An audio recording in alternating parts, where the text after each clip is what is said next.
Most money advice starts with a spreadsheet, but Ruchi Pinniger starts somewhere else. She spent 2 decades in finance as a hedge fund CFO on Wall Street and left to start Watch Her Prosper, where she works with women business owners on confidence, mindset, and the money story that they've been carrying since childhood. I'm Diamond Walker with the USA Today Network of Florida. Come with me to see how she describes it. Yes, I'm Ruchi Pinniger. I'm the founder and CEO of Watch Her Prosper. I work with women to help them with their money mindset and to redefine prosperity. After almost 20 years in the corporate world, mostly on Wall Street as a hedge fund CFO, I left, and what I heard were all these incredible, talented, successful women who started businesses and had all the money stories. I don't know how to do this. I'm not good at the numbers. And of course, that's the case because we have been conditioned as young women to be told it's not polite to talk about money. You don't need to know how to do this. And that was my why. That was exactly why I started Watch Her Prosper because enough is enough. And it's time for us to feel confident around our money, to know that we are capable of doing this. And now I help women with their money mindset. And I have multiple tools that really guide them to have a different view on how to look at money and to empower them with their money. Women, we get them to focus on their money. So now they understand what's coming in, what's going out, are they profitable, are they making enough? But what's happening is they're not focused on their relationship with money. And even when the money's coming in, what happens is if they have a money story around, I'm not good with this, it's not safe to hold the money goes out as quickly as it goes in. So what I'm seeing is we have subconscious beliefs that are holding us back. 95 to 97% of how we show up every day is based on our subconscious beliefs.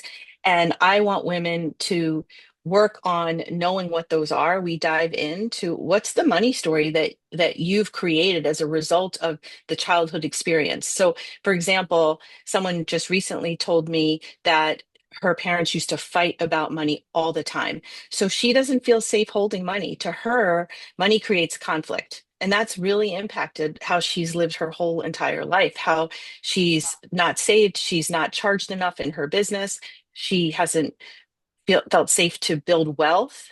I hear that money has been weaponized by someone's father, and that means when she makes money, she spends it because she doesn't feel safe to hold it. There's so many different stories that we have created as a result of those subconscious beliefs from the time that we are in our mother's womb until we're 7 or 8 years old. We're creating these beliefs and not even realizing that they're impacting our current day life as adults. We have an average of 60,000 thoughts per day. 80% of them are negative. Imagine if we could shift that and 80% could be positive. So I've created an RIR method. It's recognize, interrupt, reframe. Recognize when you're having that negative thought, interrupt it, hand on heart, take a few deep breaths, get yourself grounded. Okay. And now I want you to connect to your higher self, to the next level version of you, and reframe that with something more prosperous. So, for example, I'm not good at the numbers. I don't know how to do this. To, I'm so grateful for my abundance. It's safe to trust myself with money. Money flows easily to me. Now, it's not the words, it's the feeling in your body.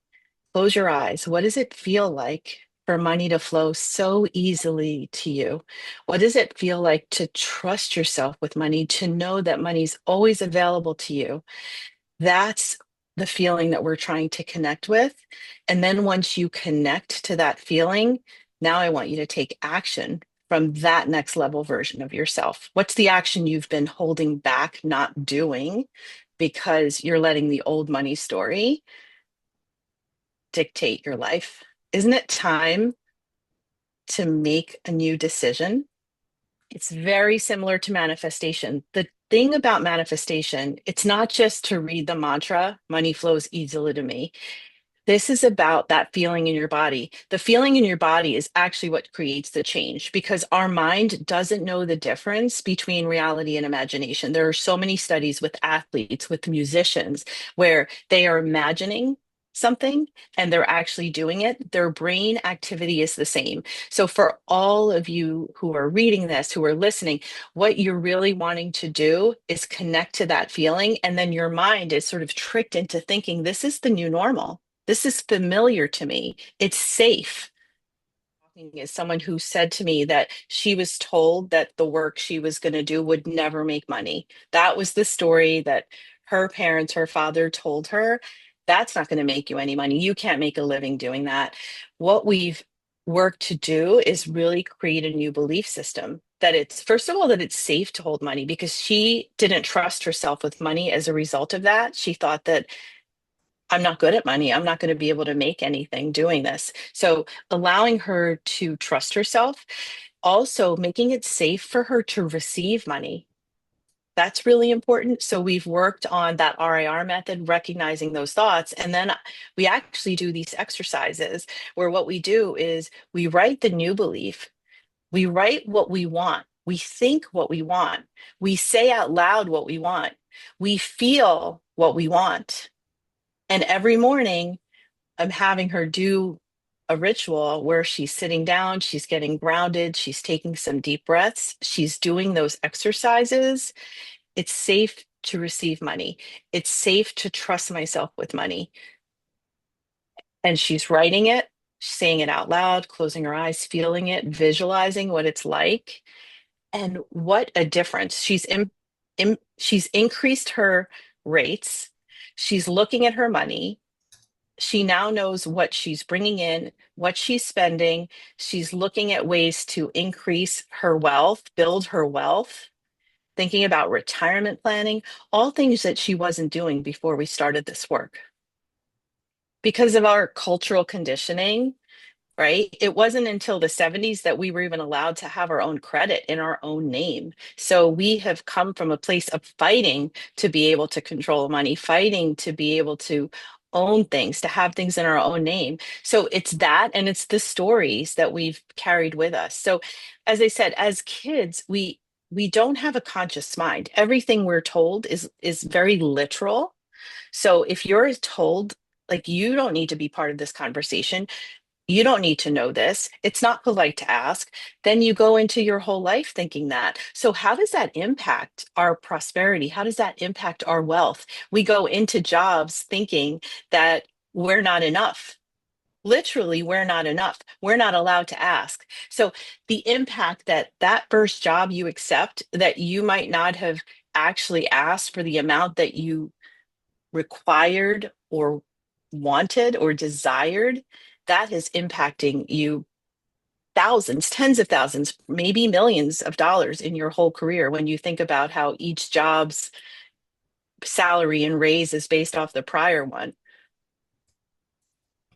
Can you give me an example of somebody who's blocking their money in their everyday life?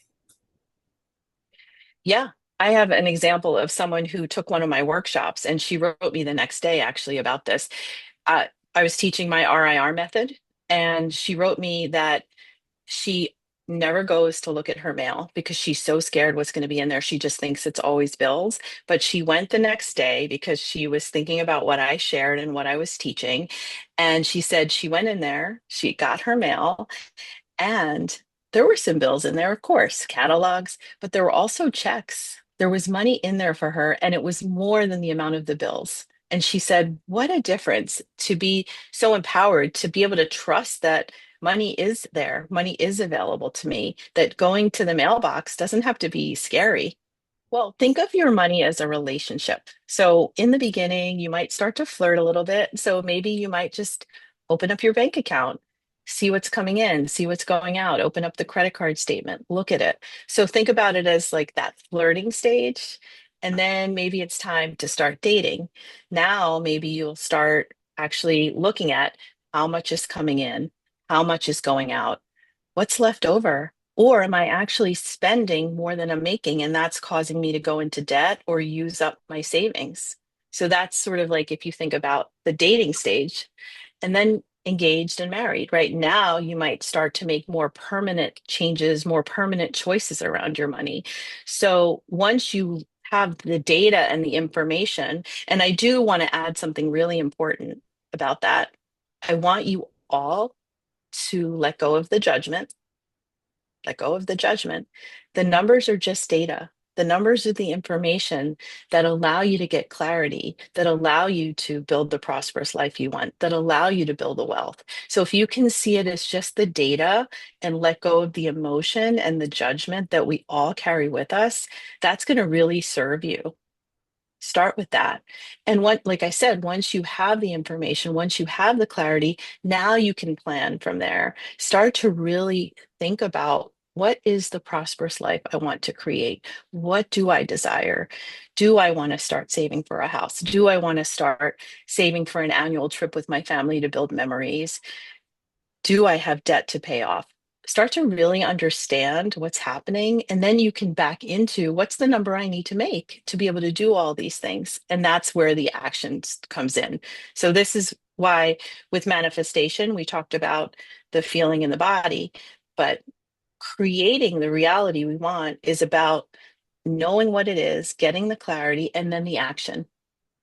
I want you to know that your brain has something really funny called the reticular activating system. I call it the RAS. Okay.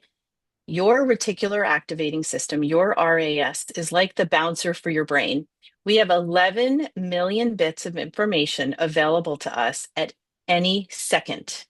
Our mind can process 40. So, what you are looking for is what you're going to see. If you are looking for evidence that you can't, you are going to get evidence that you can't.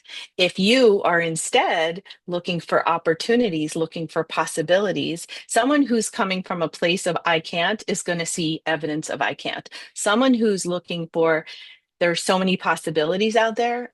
I literally have chills saying this because I think everyone really needs to hear it. If you're looking for the possibilities, you're going to start to see them. They're going to start to show up for you because you're filtering your mind to see them for you. So that's why we want to have the thoughts of what we desire, not the thoughts that might feel like our current reality. Beautiful. It reminds me, I watched a video. Basically, it was on the same topic, and it was like, pick one, wake up in the morning and pick one object and just think about it. And then I promise you'll see it all throughout the day. And I think I picked like a random like clover or something, and I kept seeing like clovers in Florida. So it was like very weird, but it's exactly what you were talking about. What you put your mind out, what you set your mind to look for, you will receive it. So I love. That's exactly right. Thank you. I'm glad that was exactly, that's a beautiful experiment. And so to answer your other question, what can people do if they're skeptical? Play. I invite you all to play and join me and start to every morning. Today, everywhere I go, I'm going to see yellow flowers. Today, I'm going to see white BMWs everywhere. Today, I'm going to see possibilities of money everywhere I look. And what starts to happen? Play, make it fun. I think one thing that's really important for people also, many of us think about prosperity as money, as financial success. And I really want people to start to think about money differently.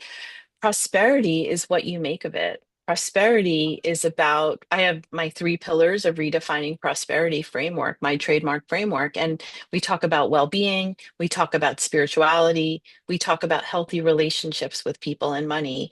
So, really start to think about, what does prosperity mean to you? Because the number in your bank account does not make you whole. The number in your bank account does not make you prosperous. Prosperity is an inside job. Prosperity is the way we feel. You can feel prosperous every single day if you choose. And there's so many beautiful little, moments of prosperity that we can find in our everyday life. So I invite everyone who's skeptical about this, or who's listening or seeing us, I want them to start to look for those micro joys. And those micro joys in your everyday can be prosperity.